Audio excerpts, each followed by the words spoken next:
Saling cekcok antara petugas Satpol PP Kota Prabu Muli dengan penjajah kaki lima berujung saling lapor ke polisi, di mana kasus ini ditangani Polres Prabu Muli.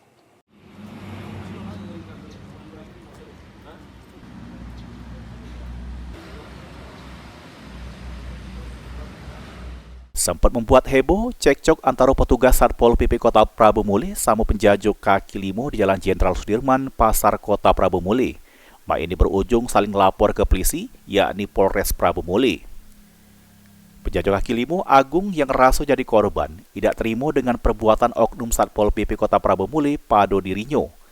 Didampingi kuasa hukumnya, korban buat laporan dengan ngelayang ke pasal 170 KUHP pada para oknum petugas Satpol PP Kota Prabu Muli.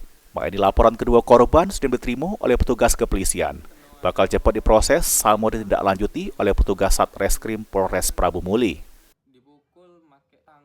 Bahwa statement yang dilakukan oleh Satpol PP yang sudah menyebar luas di media, itu semua keterangannya itu belum ada benarnya.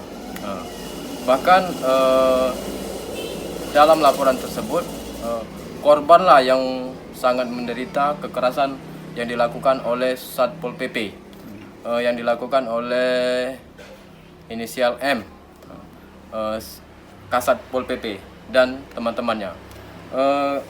Korban telah sudah melaporkan laporan kepada polisi di Polres Prabu Muli.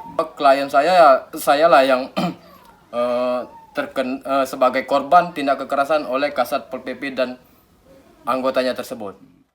Untuk dapat keadilan kliennya, Nata Medianto sudah menyurati Wali Kota Prabu Muli. Bahkan sudah menyiapkan surat yang bakal ditembus langsung ke Presiden Prabowo. Anggi Perkasa, PAL TV.